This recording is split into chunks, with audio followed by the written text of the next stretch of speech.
Kaze nanone ukomeje kudukurikira uri mu Rwanda, uri mu karere k'ibiyaga bigari, Uganda, Repubulika ya Demokarasi ya Kongo, igihugu cya Tanzania ndetse n'igihugu cy'u Burundi, nawe udukurikiye uri muri Belgique, mu Bufaransa, muri Canada, Leta Zunze Ubumwe za Amerika, ndabizi ko muri benshi cyane. Komeze muri banditse ijambo subscribe cyangwa se s'abonner ku ruhande rw'iburyo, mukande kunzogera kugira ngo tukimara gutunganya amakuru yacu n'ibiganiro byacu bikomeze kugenda bibageraho. Nyuma yaho Leta Zunze Ubumwe za Amerika zitangaje icyo umuntu yakwita nk'intambara ku gihugu cy'u Rwanda biciye ku munyamabanga wa Leta Zunze Ubumwe za Amerika ushinzwe ububanyi n'amahanga Marco Rubio ndetse na Ambassadeur wa Leta Zunze Ubumwe za Amerika mu kanama k'umuryango w'abibumbye UN Security Council, bavuga yuko u Rwanda niba rudakuye ingabo muri Repubulika ya Demokarasi ya Kongo cyangwa se rutegeke M23 gufata icyemezo cyo kuva muri mujyi wa Uvira rumaze iminsi wigaruriwe n'aba barwanyi ba M23, icyemezo ku munsi w'ejo bo baje kwifatira ku giti cyabo, bavuga yuko bahisemo kuba bavuye mu mujyi wa Uvira kugira ngo ubahirize ibikubiye mu masezerano ya Doha cyangwa se kugira ngo ibiganiro birusheho kumeza kugenda neza muri rusange. Aka kanya rero Donald Trump, perezida wa Leta Zunze Ubumwe za Amerika, amaze gufata ikindi cyemezo gikomeye cyane kandi kibabaje ndetse kinatunguye abantu bose ku isi, guhagarika abaturage bose ku butaka bwa Leta Zunze Ubumwe za Amerika.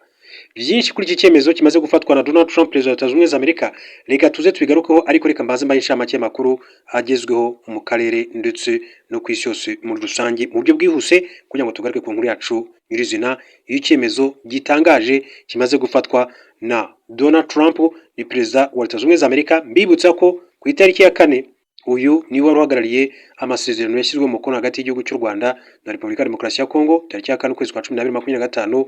Yari amasezerano yiswe aya mateka, bitekerezwa ko agiye kurangiza intambara mu burasirazuba bwa Kongo, ariko abantu benshi bari bazi uyu munsi ese ayo masezerano yagamije kurangiza intambara cyangwa yagamije gutangiza intambara. Gusa bivuga ko kugira ngo M23 ive muri mujyi wa Uvira byagizwemo uruhare n'abunzi aribo Leta Zunze Ubumwe za Amerika.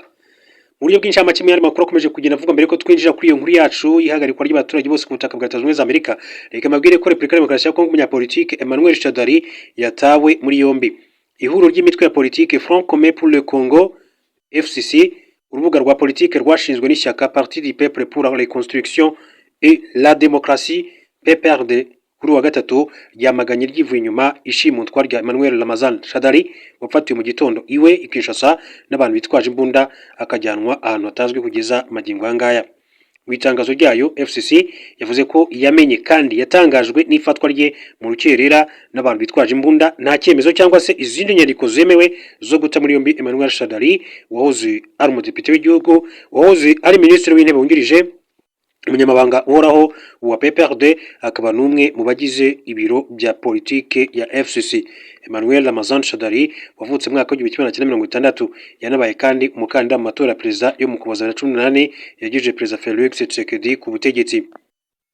Iri huriro ryahoze ari perezida Joseph Kabila ryamaganye byimazeyo iki gikorwa ryise icy'iterabwoba ku bayobozi n'abatavuga rumwe n'ubutegetsi muri rusange ndetse n'abayobozi baryo by'umwihariko, kandi risaba ko uyu muyobozi arekurwa bidatinze, nk'uko byagiye bigarukwaho n'iri huriro rya FCC. Bavuga yuko batangajwe kandi babajwe n'itabwa muri yombi rya Emmanuel Ramazan Shadari.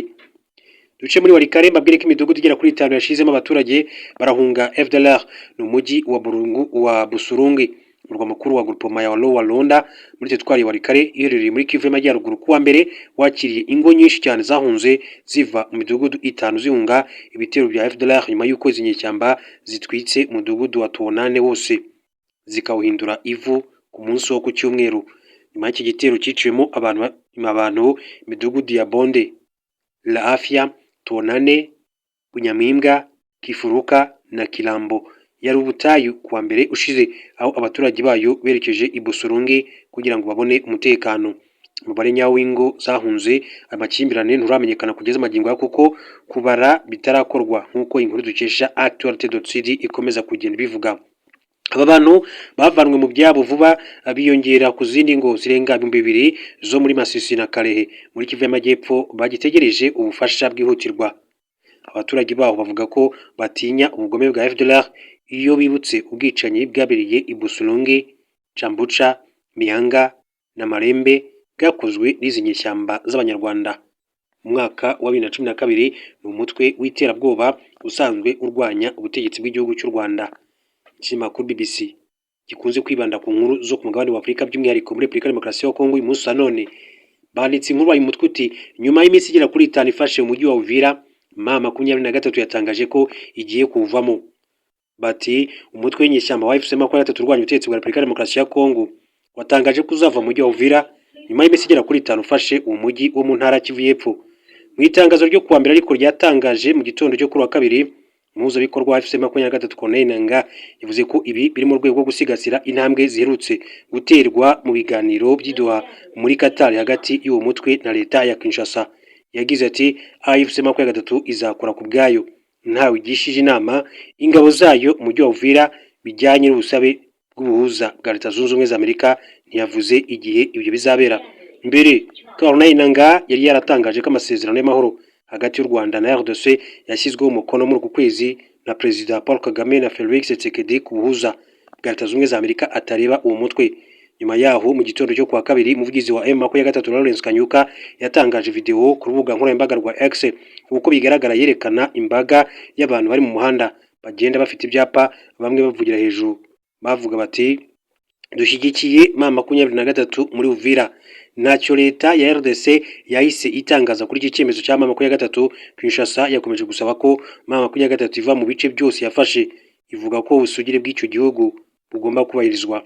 Nibisobanutse neza icyateye M23 gufata iki cyemezo cyo kuva muri mujyi wa Uvira yarafashe kuwa gatatu ushize, ariko igitangaje ibi nyuma y'uko kuwa gatandatu Amerika yamaganye ibikorwa by'u Rwanda mu burasirazuba bwa RDC isezeranya kugira icyo ikora kugira ngo amasezerano y'amahoro i Washington yubahirizwe.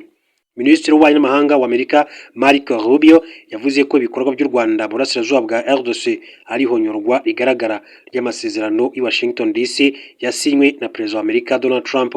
Kinshasa n'inzobere za ONU bashinja u Rwanda gufasha umutwe wa M23 mu kuwa imyitozo, abasirikare, ibikoresho ndetse no kuba amategeko. U Rwanda rurabihakana rukavuga gusa ko rwashyizeho ingamba z'ubwirinzi. Kinshasa na Amerika bakomeje gusaba ko u Rwanda rukura ingabo zarwo ku butaka bwa RDC. Kigali n'izo raporo za ONU banashinja Kinshasa gukorana n'umutwe w'inyeshyamba wa FDLR urwanya ubutegetsi bw'u Rwanda ukora muri burasirazuba bwa RDC. Kinshasa irabihakana ikavuga ko nta gahunda ya leta iriho yo gukorana na FDLR, ndetse mu gihe cyashize yaburiye ko umusirikare wayo uzafatwa akorana n'umutwe azabihanirwa. Umusesenguzi w'umunyamerika Professor Johnson Stearns yari yabwiye BBC ko gufata Uvira kwari kwagura ubutaka bwa mbere, ati kunini cyane M23 ikoze kuva ifasha umujyi wa Bukavu murwa mukuru w'intara Kivu y'Epfo muri Gashyantare uyu mwaka, nawo waje wiyongera kuri Goma murwa mukuru w'intara Kivu y'Amajyaruguru. M23 yafashe mu mpera za Mutarama uyu mwaka.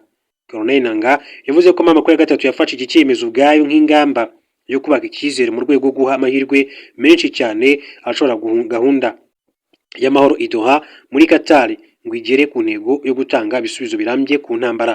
Yavuze ko mu gihe cyashize ingabo za RDC FARDC n'urugaga rw'imitwe y'abanyekongo ifatanya nazo yitwa Wazalendo hamwe n'abandi bafatanya nazo bashatse gufatirana ingamba nk'iyi igamije kubaka icyizere, bakisubiza ubutaka bwa M23 yarivuyemo ndetse bakibasira abaturage bafatwa ko bashyigikiye uwo mutwe. Yasabye ko abahagarariye gahunda y'amahoro bafata ingamba zo kwirinda ko ibyo byakongera kubaho, zirimo nko gucunga neza umujyi wa Uvira, kuwukuramo abasirikare, kurinda abasivili n'ibikorwa remezo, kugenzura agahenge ndetse no kohereza ingabo zidafite uruhande zibogamiyeho. FARDC ihakana kwibasira abasivili ndetse mu gihe gishize yashinje M23 ubwicanyi n'irindi hohoterwa ryibasira abasivili ndetse no kurenga ku gahenge. M23 irabihakana. Corneille Nangaa yarashimangiye ko M23 itazemera imitwe y'inyeshyamba irwanya ubutegetsi bw'u Burundi ikorera muri burasirazuba bwa RDC gukoresha uturere twabohowe na M23 nk'ahantu ho gutangira ibikorwa bibi ibyo ari byo byose byahungabanya umubano mwiza w'abaturanyi hagati y'ibihugu byacu byombi. Iyi ntambara yongeye kwaduka mu mpera z'umwaka wa 2021 nubwo imaze imyaka hafi 30 ihagarara ikongera ikubura muri rusange. Hanyuma reka tujye ku nkuru yacu nyirizina mbabwira icyemezo gikomeye cyane cyamaze gufatwa na Perezida wa Leta Zunze Ubumwe za Amerika Donald Trump.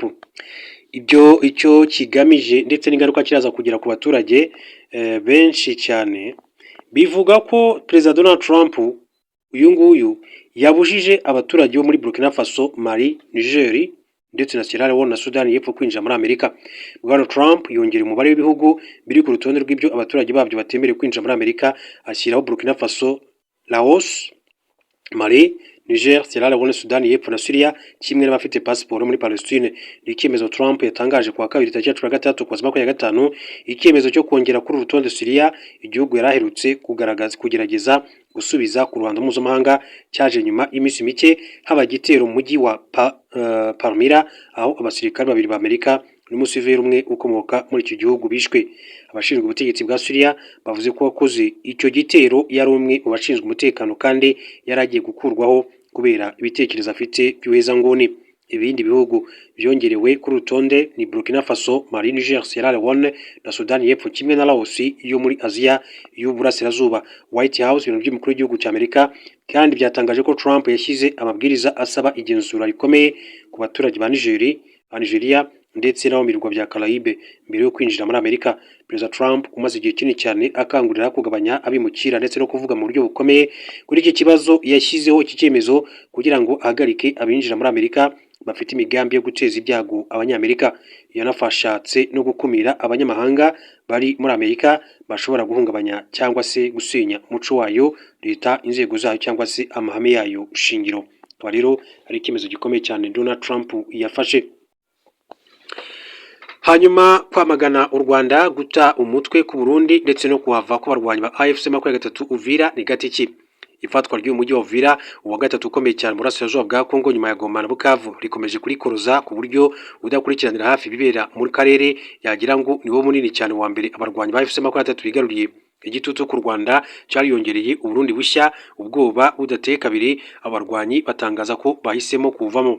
Saa 8 zibura iminota 2 mu gicu cyo ku itariki ya 16 Ukuboza nibwo umuzabikorwa AFC 23 Corneille Nangaa yashyize kuri X itangazo rivuga ko abarwanyi b'iri huriro rihanganye n'ubutegetsi bwa Tshisekedi biteguye kuva muri Uvira bagezemo ku itariki ya 9 Ukuboza 2025. Benshi bacitse urondogoro bibaza ikibaye, ariko abazi neza ibya politike babonye ko nta gikuba cyacitse. Bibuka ko no ku itariki 22 Werurwe 2025 AFC 23 yatangaje ko yakuye abarwanyi bayo mu mujyi wa Walikale bari bamazemo iminsi 3 mu guha amahirwe ibiganiro by'amahoro. Kuva muri Uvira nabyo biri muri uwo murongo, kuko ni intambwe igamije kongera amahirwe ingufu ziganisha ku biganiro by'amahoro bikomeje kubera i Doha muri Qatar, nk'uko Corneille Nangaa bitangaje. Ku ruhande rwa AFC 23 kuva muri Uvira si igihombo cyangwa se gutsindwa, ni ikimenyetso cy'uko iri huriro ritimirije imbere intambara, ko rishyigikiye inzira y'amahoro ryasabye kuva muri 2017 mbere y'uko General Sultan Makenga ava muri Uganda, aho yari yarahungiye agasubira mu mashyamba ya Kongo n'abasirikare be bakerekeza umututu ku ngabo za Tshisekedi guhera mu mpera za 2021 kugeza ubu. Abakurikirana ibibera mu biganiro by'amahoro barabizi ko uko uruhande rwigarurira agace runaka birwongerera ijambo ku meza biganiro. Ijambo AFC 23 yari ifite muri 2022 yarigaruriye Bunagana gusa nawe rihuriye n'iryo igira uyu munsi, yarongeyeho Goma ndetse na Bukavu. Nta na kimwe Tshisekedi arubahiriza mu byemeranyijwe hagati ya Kongo na AFC 23 mu biganiro byatangajwe na Qatar nk'umuhuza hagamijwe kurangiza intambara. Ifatwa rya Uvira ni ikimenyetso cyo kwibutsa Perezida Felix Tshisekedi ko nakomeza kudindiza ibiganiro by'idoha AFC 23 ikiteguye no gukoresha umututu bibaye ngombwa. Gukura abarwanyi muri Uvira nabyo uwabirebera mu mboni ya diplomasi yabona ko ari ikimenyetso cy'uko aba barwanyi baha amahirwe ibiganiro by'amahoro mbere babona ntacyo bitanze bakishakira ibisubizo. Kuba byibuka neza, ifatwa rya Uvira ryabaye nyuma y'ibyumweru AFC 23 itabaza amahanga ko hari ibitero bikaze birimo ibyo ku butaka no mu kirere bikomeje kugabwa ku birindiro byayo ndetse no mu midugudu ituwe n'abanyamurenge, bikozwe n'ihuriro ry'ingabo za Kongo, iz'u Burundi, abacancuro b'abazungu, imitwe yibumbiye mu cyiswe Wazalendo ndetse n'imitwe y'iterabwoba ya FLN na FDLR ashinzwe n'abanyarwanda bagize uruhare muri jenoside yakorewe Abatutsi mu mwaka w'1994. Nyuma y'amatangazo atabarika, isi yose isa n'iyavuna ibiti mu matwi. Aba barwanyi batangiye gusubiza inyuma ibyo bitero, bigarurira imijyi ya Katogota, Ruvungi, Barika, Mitimbiri, Bwegera, Mutarure na Sange mbere yo kugera muri Uvira. Haba AFC 23 haba Wazalendo n'igisirikare cya Kongo FARDC bose batangaje ko abarwanyi bafashe Uvira nta mirwano ikaze ibereye muri uyu mujyi. Ihuriro ry'ingabo zirwanira Perezida Felix Tshisekedi yari ryakubiswe izakabwana mu mirwano ikomeye cyane biri mu duce turi mu nkengero za Uvira, bituma zihava zihungira i Bujumbura mu Burundi, no mu ntara ya Tanganyika mbere y'uko abarwanyi bigarurira uyu mujyi wa Uvira. Nubwo AFC M23 kandi yatangaje ko ivuye muri Uvira, nta gitangaza cyaba kirimo ejo cyangwa se ejo bundi itangaje ko yahisubije. Ivyo bizagenwa n'imitware AFC M23 n'abayifasha nibongera kwikusanyiriza muri uwo mujyi bakica abasivili bakagaba ibitero kuri AFC M23, nta kabuza izabasubira bakwire imishwaro. Bamwe mu banyamakuru n'abakoresha imbuga nkoranyambaga kimwe n'abandi batanga ibitekerezo mu bya politike babonye itangazo Corneille Nangaa yasohoye bavuga ko amatangazo n'imbwirwaruhame bimaze iminsi byamagana u Rwanda kuva Uvira yajya mu maboko ya AFC M23 byatanze umusaruro. Uko ni ukwibeshya kuko izo mbwirwaruhame n'amatangazo byose byavugaga ko ngo u Rwanda rwarenze ku bikubiye amasezerano ya Washington, nyamara imirwano yagejeje ku ifatwa rya Uvira ntirebwa n'amasezerano ahubwo iribwa n'ayidoha. Amasezerano y'amahoro hagati y'u Rwanda na Kongo ku buza bwa leta ya Qatar na Leta Zunze Ubumwe za Amerika agamije kubaka icyizere ndetse no gushunguka mubi hagati y'ibihugu byombi, kurandura burundu umutwe wa FDLR umaze imyaka 30 uhungabanya umutekano w'u Rwanda n'akarere, ndetse no gukuraho ingamba z'ubwirinzi u Rwanda rwashyizeho kubera ibikorwa by'uwo mutwe. Amasezerano hagati ya Kongo na AFC M23 ku buhuza bwa Qatar niyo ajyanye no guhagarika imirwano iri kubera mu burasirazuba bwa Kongo hagati y'izi mpande zombi zihanganye. Ibibazo byatumye abarwanyi bafata intwaro bigakemurirwa mu nzira y'amahoro. Icyakora bizwi ko ahari hose ku isi abarwanyi bahanganye na leta y'igihugu haba hari ikindi gihugu gishobora kunyuzwaho ubutumwa bubagenewe mu buryo bwa diplomasi, nko kuri Hamas ubutumwa bwanyuzwa kuri Qatar cyangwa se Misiri, bikaba byizewe ko uwo mutwe wabasha kubwumva. Ibihugu birimo Kenya na Afurika y'Epfo nibyo byanyuzwagaho ubutumwa bugenewe abarwanyi ba TPLF bo muri Tigray mu gihugu cya Ethiopia bari bahanganye na leta ya Ethiopia. Kuba ubutumwa bugenewe AFC M23 bushobora kunyuzwa ku Rwanda ni ibintu bisanzwe, gusa ntibisobanuye ko bahita babwemera. Mu kiganiro yagiranye na Jeune Afrique muri Mutarama 23, Perezida Paul Kagame yagize ati ku birebana na mama 23 bishobora kugeraho muvugana n'abayobozi bayo kuko n'ubundi bari ku mipaka yacu, kandi ibiganiro bya Nairobi na Rwanda byo ubwabyo bisaba ko habaho kuganira n'imitwe yose yitwaje intwaro harimo n'uyu. Birasobanutse.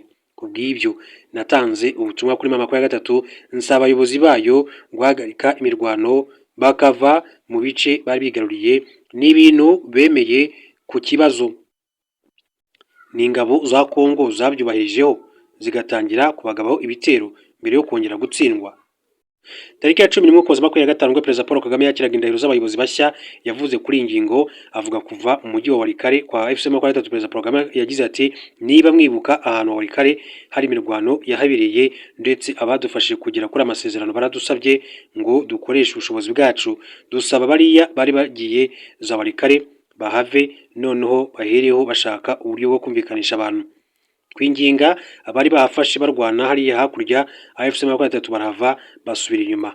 Bakimara kuhava ingabo z'abanyekongo zirahinjira bazirahafata, tukabwira izi nshuti zacu zadusabaga ngo tugire icyo dukora, tukabwira tutese ubu muzongera kutubwira ngo dufashe tubikore kandi haba ibintu nk'ibi. Nk'uko Corneille Nangaa bivuze bitangazo yasohoye, abarwanyi b'AFC M23 bavuye muri Uvira ku busabe bwa Leta Zunze Ubumwe za Amerika mu guha amahirwe ibiganiro by'Idoha. Aha ni wavuga ngo igitutu cyashyizwe ku Rwanda kuko si rwo rwari muri Uvira kandi ntiruri mu biganiro bya Doha. Igishoboka nuko rero u Rwanda rwanyuzwaho ubusabe bwo kubwira AFC M23 ngo ive muri Uvira, yakumva ibyemera ikabikora, yakumva babyumva ikahaguma. Ifatwa rya Uvira ku Burundi ryabaye nko kuba warumvaga intambara mu makuru ugashiduka igeze ku marembo y'urugo rwawe. Perezida Felix Tshisekedi, Perezida na Evariste Ndayishimiye yohereza ingabo muri Kivu ya ruguru, ntiyigeze atekereza ko imirwano yaturuka mu birometero ibihumbi ikagera mu birometero 25 uvuye Bujumbura. Uretse kuba Uvira ariyo nzira yonyine isigaye Burundi buboneramo ibikomoka kuri petrol, isukari, amavuta n'ibikomoka ku buhinzi biva muri Kongo nyuma yo gufunga imipaka n'u Rwanda.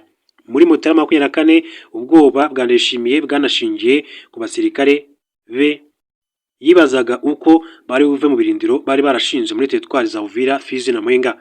Yanatinyaga ko AFC M23 ishobora guhinzira umutwe wa Red Tabara urwanya ubutegetsi bwe ukinjira mu Burundi. Icyakora AFC M23 yamubwiye ko yiteguye guha inzira abasirikare be bagataha niba byifuza, imusezeranya kutazemerera Red Tabara kunyura mu bice igenzura, ndetse mubwira ko itazigera ifunga umupaka wa Gatumba Kavimvira kugira ngo ubucuruzi hagati ya Bujumbura na Uvira bukomeze. Ndayishimiye we yategetse ko uwo mupaka uhita ufungwa ku ruhande rw'u Burundi ku mpamvu z'umutekano. Ubuhemu yagira Abanyamulenge akemera ko ibitero bibagabwaho bikoresha drone zihagurukira Bujumbura, bwatumye atizera ko ibyo FC23 musezeranya yabikora, kuko akomeza gukoresha inama z'igitaraganya mu basirikare bakuru ngo arebe icyakorwa, ariko bagasanga nta mahitamo yandi usibye gucyura abasore be batsinzwe. Imodoka n'ubwato byatangiye koherezwa muri Uvira na Tanganyika kuva mu gitondo cyo ku itariki ya 9 Ukuboza. Abarundi batangira gutaha nubwo bamwe bakishayisha hirya no hino muri Fizi na Mwenga muri Repubulika Iharanira Demokarasi ya Kongo. Byinshi rero bikomeza kugenda bivugwa ku Rwanda, Leta Zunze Ubumwe za Amerika ndetse n'igihugu cya Repubulika Demokarasi ya Kongo. Ni byinshi cyane biba bikomeza kugenda bivugwa, gusa reka nsoreza amakuru yacu kuri iyi nkuru mbabwira ko umukuru mushya w'ubutasi w'Ubwongereza yitezwe kuburira ko Uburusiya buteje ibyago bikomeye cyane. Umutegetsi mushya w'urwego rw'ubutasi bwo mu mahanga bw'Ubwongereza MI6 Blaise Metwell araza kuburira ku nkeke ikaze itewe n'Uburusiya ubwo aza kuba aravuga ijambo rye rya mbere mu ruhame kuri wa mbere. Araza kandi kugaruka ku cyitwa intambara ndetse n'urukomatane hybrid war ibamo ibintu birimo nk'ibitero byo ku mbuga za internet n'indege nto z'intambara zitajyamo umupilote drone bikekwa ko zoherezwa hafi ibikorwa remezo by'ingenzi cyane zoherejwe imitwe ikoreshwa n'Uburusiya. Metwell araza kuvuga ko ibi ari igihe kikaze itewe n'Uburusiya burangwa n'ubushotoranyi gushaka kwagura ubutaka ndetse no guhindura ibintu. Mu gukomoza ku ntambara yo muri Ukraine, agomba kandi gushimangira ko Ubwongereza mwanya wa Ukraine buzakomeza kotsa igitutu perezida w'Uburusiya Vladimir Putin. Metwell wageze ku mwanya wo kuyobora MI6 kuri uwo muhindo niwe mugore wa mbere uyoboye uru rwego rw'ubutasi bwo mu mahanga rw'Ubwongereza, yasimbuye Sir Richard Moore ku itariki ya mbere ukwakira kw'ukwezi kwa 10 uyu mwaka 2025. Ijambo rye ryo kwa mbere kandi ryavuze ku bihano Ubwongereza buheruka gufatira ibigo byo mu Burusiya bishinjwa gukora intambara ishingiye ku makuru, hamwe na kompanyi ebyiri zo mu Bushinwa zafatiwe ibihano kubera ibikorwa by'ubugizi bwa nabi bitarobanura byo kuri internet byibasiye Ubwongereza n'inshuti zabwo. Nta gushidikanya ko ibihano uburengerazuba bw'isi, Burayi na Amerika bwafatiye Uburusiya byangije ubukungu bw'Uburusiya, bituma ibyo bwohereza mu mahanga bubyerekeza mu burasirazuba bo mu Bushinwa no mu Buhinde. Ariko ibyo bihano byananiwe kugamburuza ishyaka murava rya Perezida Putin byo gushoza intambara kuri Ukraine, kugeza Ukraine yemeye ibyo ubusabe by'uko yemera guhara no kuva kureka ubutaka ikabuharira Uburusiya, ndetse amaherezo ikemera kuyoboka Uburusiya, nuko bikomeza kugenda biganirwaho. Reka rero mbashimire mbifurize